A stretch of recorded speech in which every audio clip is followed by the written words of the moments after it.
جزاک اللہ. نبی اسلام پی کے آ رہا ہوں.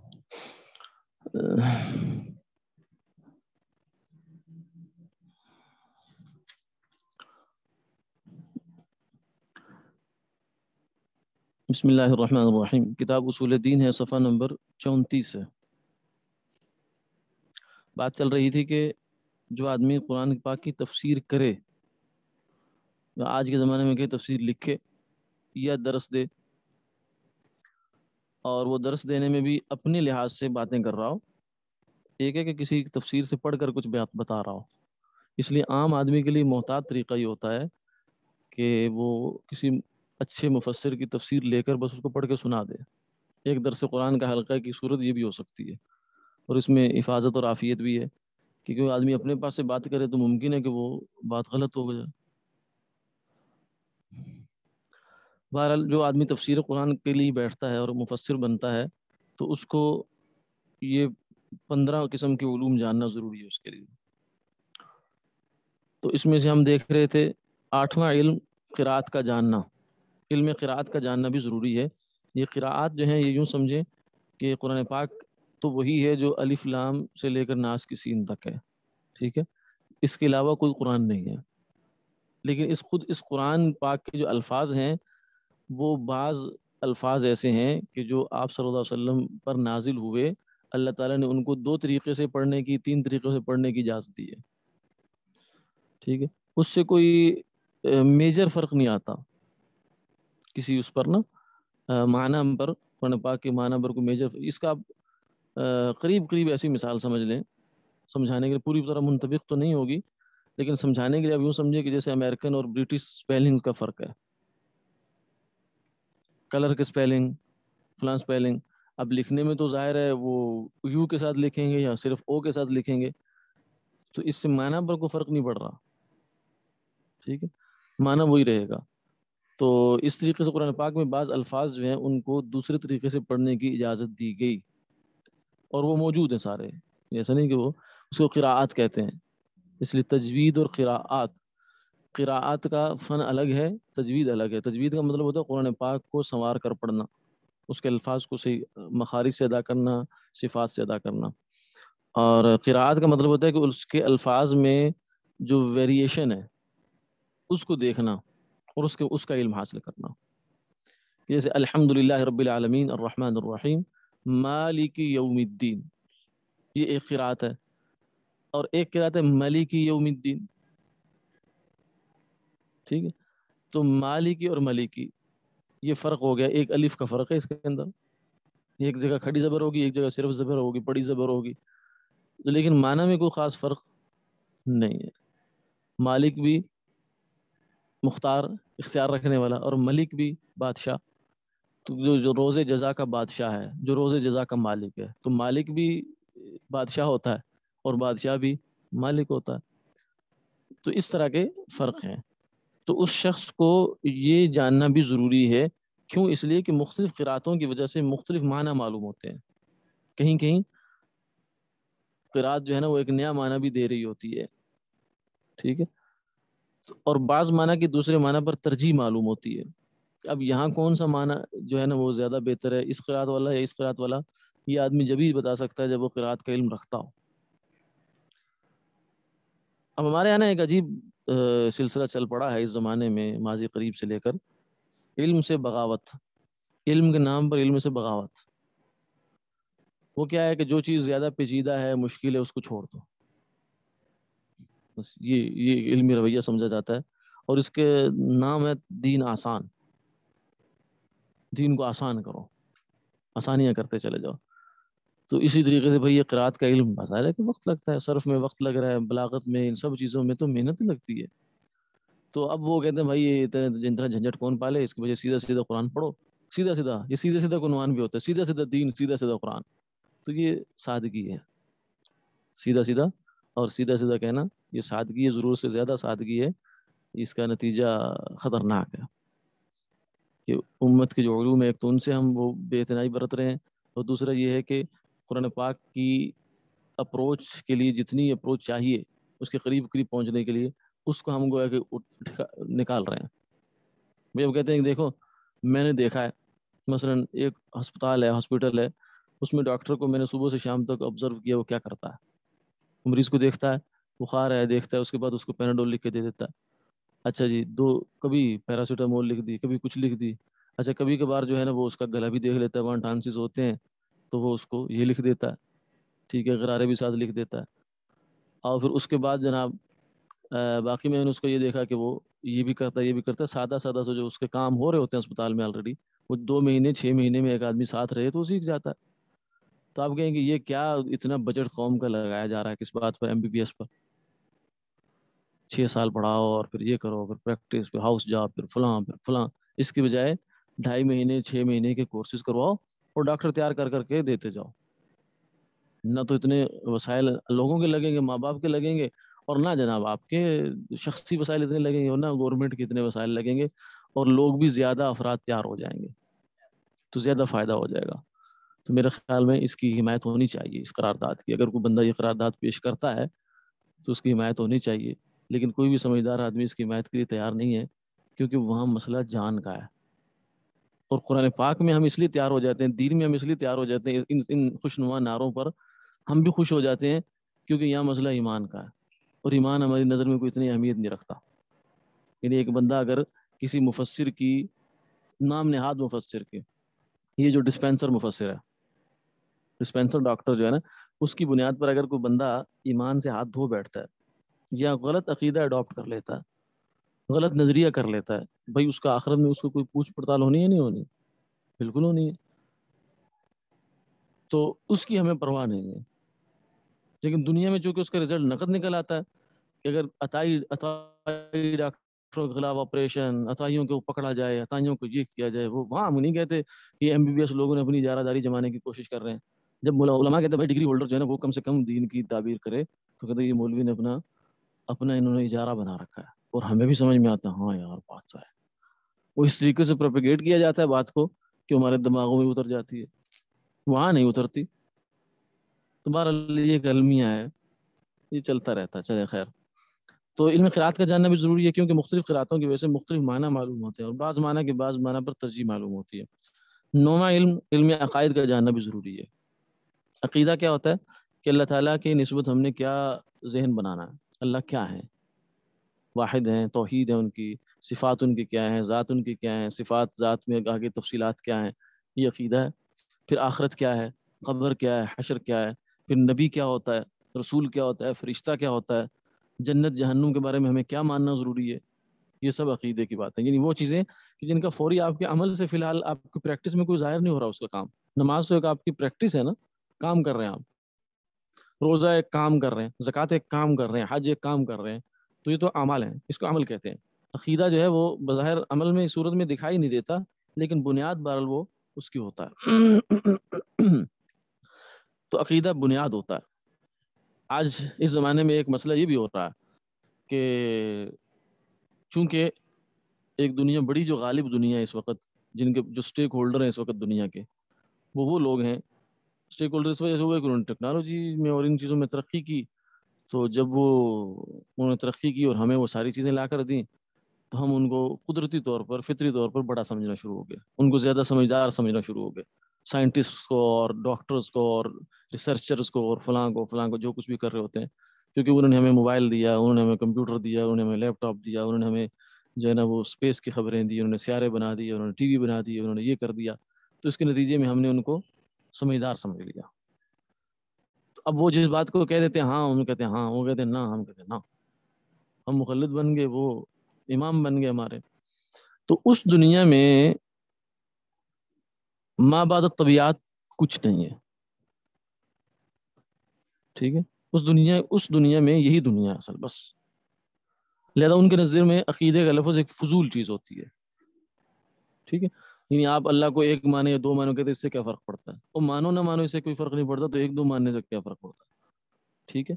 اللہ کی صفات آپ 6 مانے، 7 مانے، ایک نہ مانے، تو اس سے کیا فرق پڑتا ہے؟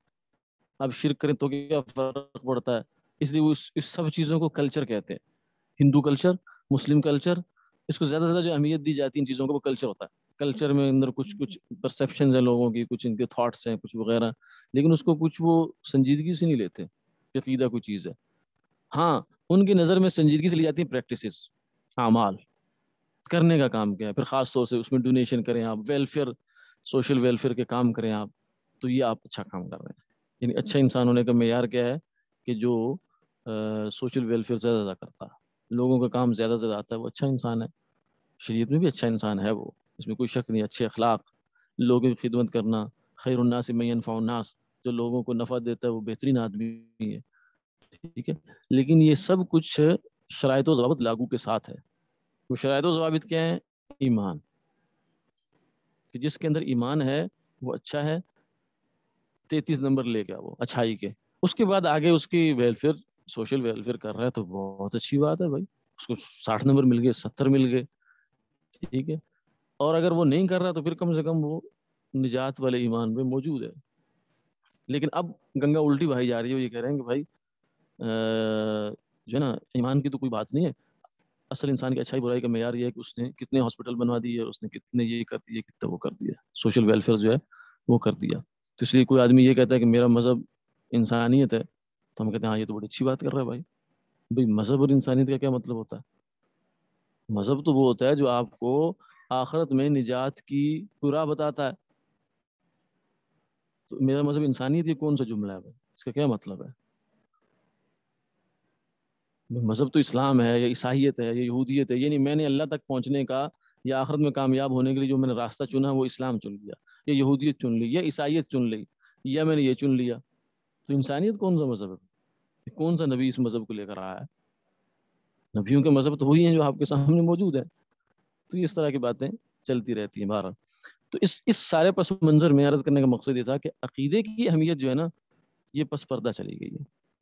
خود ہمارے مسلمانوں کے ذہن سے بھی شعور سے اتر گئی ہے کہ کوئی آدمی اگر عقیدہ غلط رکھ رہا ہے تو وہ بڑی برا کام کر رہا ہے، یعنی وہ اچھا نہیں ہے، وہ بڑے خسارے کا سودا کر رہا ہے. ٹھیک ہے، تو بہرحال علم عقائد کا جاننا بھی ضروری ہوتا ہے، کیونکہ عقائد کی غلطی بڑی خطرناک غلطی ہوتی ہے. اس لیے کہ کلام پاک میں بعض آیات ایسی بھی ہیں جن کے ظاہری معنی کا اطلاق حق سبحانہ و تعالیٰ پر صحیح نہیں ہوتا، جیسے الرحمن علی العرش استویٰ، رحمان نے عرش پر استوا فرمایا، کیونکہ اس کا یہ معنی لینا کہ اللہ تعالیٰ بھی انسانی بادشاہوں کی طرح مادی تخت پر بیٹھے ہوئے ہیں صحیح نہیں ہے. بھائی پھر ان الفاظ کا معنی کیا لیں؟ یہ علم عقائد سے معلوم ہوگا. ٹھیک ہے، وہاں اس کو آپ کو پیمانے بتا دی جائیں گے کہ نہیں، آپ ان پیمانوں کے اندر رہتے ہوئے اس کا کوئی مطلب لے سکتے ہیں.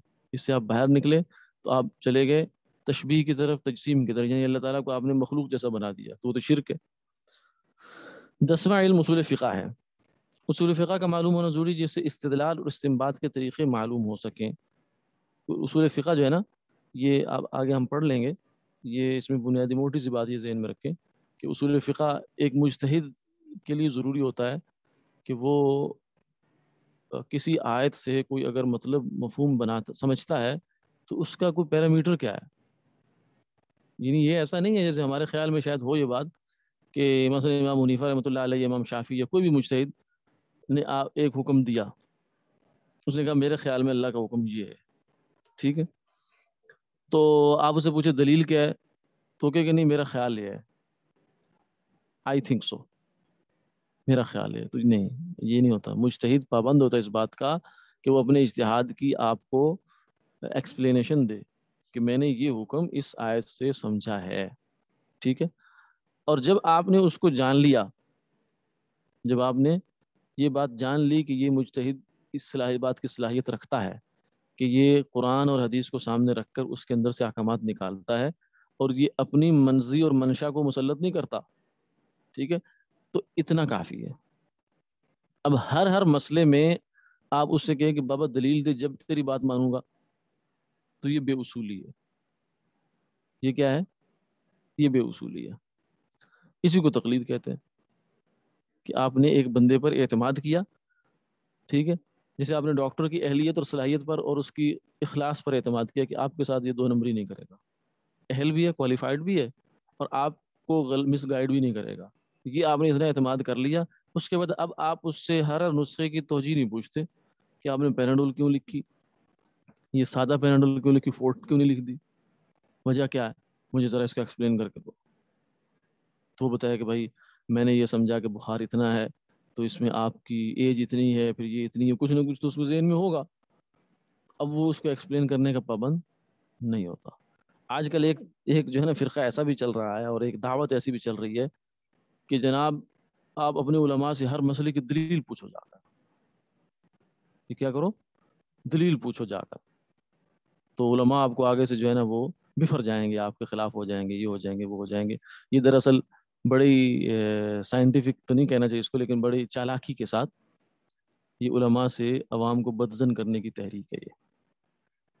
ٹھیک ہے. یہ بالکل ایسی ہے جیسے آپ کہیں کہ بھائی آپ عجیب لوگ ہیں، آپ اپنی جان کا سودا کراتے ہیں ایک ڈاکٹر کے پاس جا کر، اس سے پوچھتے بھی نہیں کہ نسخہ کیوں لکھا تو نے. لہذا آپ اس سے پوچھو جا کر کہ آپ نے پیناڈول کیوں لکھی، یہ اتنی طاقت کی پوٹینسی کی دوائی کیوں لکھی، یہ کیوں نہیں لکھ دی آپ نے، دوائیاں تو دو ہیں. تو یہ اس تحریک کا نتیجہ کیا نکلے گا؟ ڈاکٹر کے آپ کو پکڑ کے کان سے باہر کھینچ کے ڈال دے گا اور کچھ نہیں کرے گا. پھر آپ کہیں کہ ڈاکٹر بہت بد اخلاق ہوتے ہیں، بد تہذیب ہوتے ہیں، ان کی شرافت نہیں ان کے اندر. اور پھر آپ کہیں کہ کسی عالم کے پاس جا کر آپ ہر مسئلے کی دلیل پوچھنا شروع کریں، اور پھر اسے کہیں کہ بھائی وہ تو دلیل نہیں دیتا، وہ آپ اسے لڑنا شروع کر دیتا ہے. پھر کہیں گے وہ بد تہذیب ہے. یعنی آپ یہ نہیں سوچ رہے کہ میرا سوال تہذیب کے دائرے میں آتا تھا کہ نہیں، کسی اصول کے دائرے میں آ رہا نہیں آ رہا. وہ جو جواب میں ریئیکشن کر رہا ہے اس کے اوپر آپ بفر رہے ہیں کہ یہ تو بد تہذیبی ہو رہی ہے، یہ جناب اخلاق کے دائرے سے باہر کی باتیں ہو رہی ہیں. آپ نے جو سوال کیا ہے یہ کون سی تہذیب ہے، یہ کون سے دائرے کی بات ہے؟ ٹھیک ہے. اور پھر سوال بھی کس سے کیا جاتا ہے؟ ہر آدمی سے نہیں. علماء بھی یہ نہیں ہم کہہ رہے کہ علماء جواب نہیں دیتے، جواب دینے کے لیے بیٹھے ہوتے ہیں. لیکن جیسے وہ جو پریکٹس والا ڈاکٹر بیٹھا ہوگا نا کلینک پر، تو وہ آپ کو اگر ہر مریض کو ایکسپلینیشن دینا شروع کر دے تو نتیجہ یہ ہوگا کہ وہاں میڈیکل کالج کھل جائے گا، وہ ایجوکیشن شروع ہو جائے گی. وہاں تو صرف سوال جواب، مریض مرض علاج، مرض علاج، مرض علاج. تو اس لیے بیٹھا ہوا ہے. اس کا فیلڈ الگ ہے.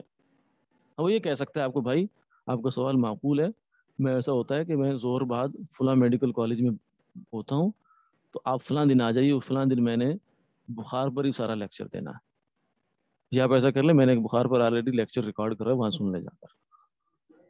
یہ تو اس کا حق ہے، وہ کہہ سکتا ہے. لیکن ظاہر ہے کہ اب اس درجے کا پروفیسر ڈاکٹر وہ کتنے ہیں دنیا میں بھائی، معاشرے میں کتنے ہیں، اور وہ پھر آپ کو وقت بھی دیں.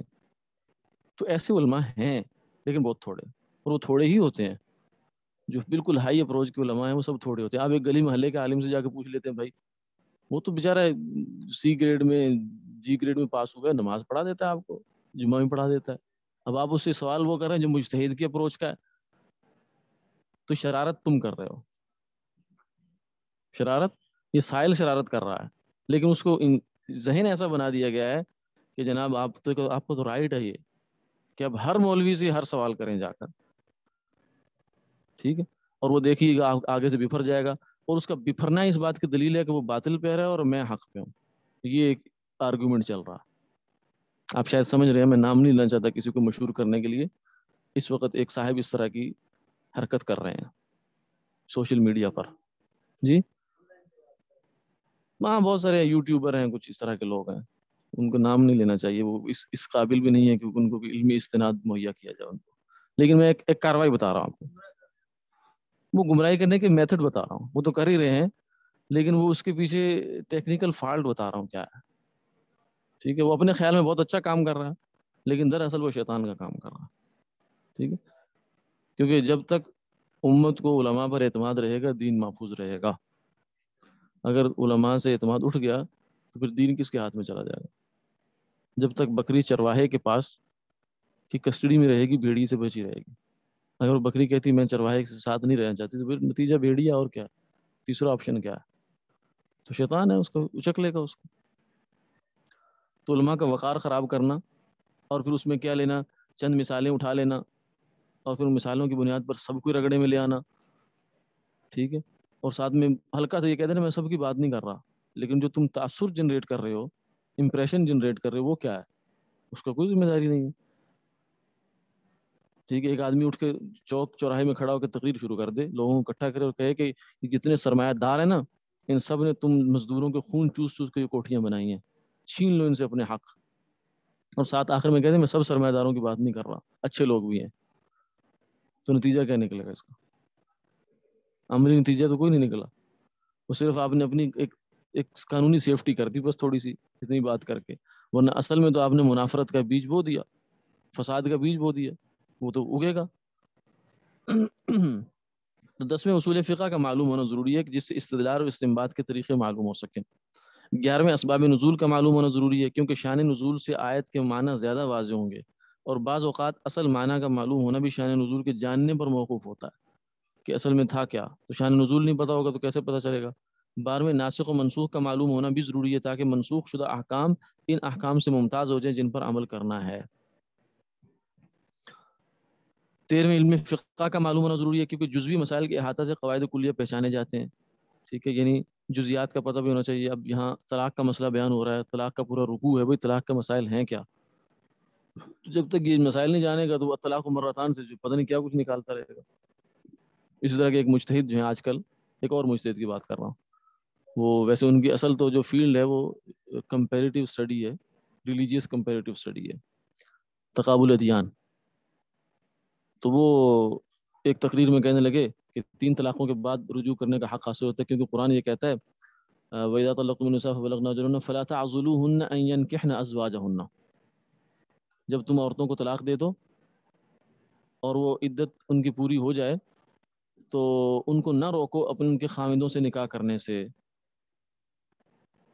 ٹھیک ہے۔ یعنی مثلا حالانکہ اس آیت کا مطلب یہ ہے کہ ایک عورت کو ایک رجی طلاق، ایک طلاق ہوئی، عدت گزر گئی، خاوند نے ریکانسلنگ نہیں کی، اب جب عدت گزری نا تو عورت طلاق نکاح سے نکل گئی، اب وہ آزاد ہے، چاہے وہ کہیں اور نکاح کرے چاہے وہ اسی کے ساتھ واپس آ جائے، کیونکہ ابھی 2 کا چانس باقی ہے اس کے پاس، اور اس نے اس کو کہاں تھوپ دیا جا کر 3 پر۔ وہ بڑے مشہور شخصیت ہے، بہت ہزاروں لاکھوں کے مجمع ان کے بیانات سنتے ہیں۔ ہاں ہاں یہی تو بات ہے نا، اس نے تھوپ دیا کیونکہ فقہ جانتا نہیں، مسائل نہیں جانتا بیچارہ، MBBS ڈاکٹر ہے، کچھ مطالعہ کر لیا تو اس سے کیا فقہ جان گیا وہ، ٹھیک ہے۔ اور یہ بھی ایک فنومنا ہے، المیہ ہے، کہ جس آدمی کو 4 بندے سننا شروع ہو جاتے ہیں تو وہ کہتا ہے میں تو ہر فن مولا ہوگا، فن کوئی نہیں تو مولا ہی مولا ہوتا ہے بس، ٹھیک ہے بھائی، ٹھیک ہے تمہاری ایک فیلڈ ہے، اس میں ہم تمہیں احترام بھی کرتے ہیں، سب کچھ تمہارا رائٹ ہے، تم اس کو بولو، کیونکہ تمہیں اس میں وقت لگایا، محنت کی ہے، نظر بھی آتی ہے کہ تمہاری محنت ہے اس میں، لیکن اب تم ہر جگہ ٹانگ گھساؤ، ادھر بھی گھسا لو ادھر بھی گھسا لو، کیونکہ اصل میں جب مجمع سامنے بیٹھا ہوتا ہے تو آدمی یہ کہنا بہت مشکل ہو جاتا ہے کہ یہ میری فیلڈ نہیں ہے، یہ میرا سوال نہیں ہے، یہ بڑا مشکل ہوتا ہے، اس کے لیے رگڑے کھانے پڑتے ہیں تزکیہ نفس کے، انا کو ختم کرنا پڑتا ہے آدمی کو، ورنہ آدمی پھر سیدھا سیدھا الٹا ٹھوک دیتا ہے جو کچھ اس کے دماغ میں آتا ہے۔ اس لیے تو عبداللہ بن عمر فرماتے تھے کہ اپنے شاگردوں کو لا ادری ضرور سکھاؤ، ادری سے زیادہ لا ادری کی ضرورت ہے، آئی نو سے زیادہ آئی ڈونٹ نو کہنے کی زیادہ ضرورت ہے۔ آئی نو تو ہر کوئی کہتا ہے، لیکن آئی ڈونٹ نو یہ زیادہ سکھانے کی ضرورت ہے تاکہ گمراہیاں نہ پھیلیں۔ 14ویں ان حدیث کا جاننا ضروری ہے جو قرآن پاک کی مجمل آیات کی تفسیر واقع ہوئی ہیں، حدیثوں میں بہت سی قرآن پاک کی تفسیر کی ہے۔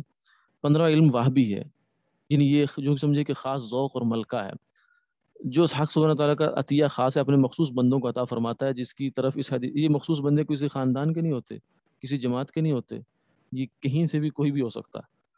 حضرت لاہوری رحمۃ اللہ علیہ کے والد جو ہیں سکھ تھے، سکھ کے بیٹے ہیں وہ مفسر قرآن ہیں، حضرت لاہوری رحمۃ اللہ علیہ، ہاں جی، مولانا عبید اللہ سندھی مسلمان ہوئے، ٹھیک ہے، تو یہ کسی کی اجارہ داری نہیں ہے۔ کچھ لوگ یہ سمجھے مخصوص کا لفظ آ گیا نا، جس سے مراد مولوی بس اپنے اندر ہی رکھنا چاہتے ہیں اس بات کو، نہیں بھائی تم ہو جاؤ، جیسے MBBS کی ڈگری کسی کے ساتھ مخصوص ہے پاکستان میں کہ فلاں قوم فلاں قبیلے کا فلاں علاقے کا آدمی MBBS ہو سکتا ہے، دوسرا نہیں ہو سکتا، یہ تو کوئی نہیں ہے، ہر کوئی ہو سکتا ہے، لیکن شرائط پہ پورا اترے، جس کی طرف اس حدیث شریف میں اشارہ ہے، من عمل بما علم ورثہ اللہ علم ما لم یعلم، جب بندہ ان باتوں پر عمل کرتا ہے جس کو وہ جانتا ہے تو حق تعالی شان ایسی چیزوں کا علم عطا فرما دیتے ہیں جن کو وہ نہیں جانتا، ٹھیک ہے۔ یہ خاص اس کو اللہ تعالیٰ ذوق دیتے ہیں کہ اس کی رہنمائی ہو جاتی ہے بعض چیزوں میں، اس کے دل میں اللہ بات ڈال دیتے ہیں کہ اس آیت کا مطلب یہ ہے، اور پھر وہ یہ نہیں ہے کہ وہ بس دل میں ڈالا تو اس کو کہتا ہے مجھے الہام ہو گیا، وہ پھر اصول شریعت پر، یہ 14 علوم پر پرکھا جاتا ہے اس کو کہ ہاں بھائی عقیدوں کے خلاف تو نہیں جا رہا، اصول فقہ کے خلاف تو نہیں جا رہا، ناسخ و منسوخ کے خلاف تو نہیں جا رہا، فلاں کے خلاف تو نہیں جا رہا، پھر سارے ٹیسٹوں سے گزر کر پھر وہ رزلٹ سامنے آتا ہے، ٹھیک۔ تو یہ کہ وہابی الہامی ہوتا ہے، جیسے بوٹنی کا ایک شاخ ہے وہ میرے خیال میں، اس کا جو علوم ہے وہ اس کے جو سائنٹسٹ تھا اس کا غیر مسلم تھا، اس کو خواب میں سلجھائی دیے تھے وہ. تو ظاہر ہے کہ اس نے صرف خواب کی بنیاد پر تو نہیں رکھی بنیاد. اس نے جب دیکھا کہ ہاں وہ جو سائنسی پیمانے ہیں ان پر وہ اس کی انفارمیشن اور ڈیٹا پورا اترتا ہے, تو اس نے پھر اس کو لے لیا اور لے کر پھر اس پہ آگے اس نے تفصیلات شروع کر دی. تو یہ وہابی علم یہ ہوتا ہے. کچھ لوگ یہ سمجھتے ہیں کہ یہ مولوی نے جو نا وہابی کے نام پر اپنی اجارہ داری کا ایک محکمہ کھول رکھا ہے. ہاں جی, کوئی سوال ہے تو فرمانا.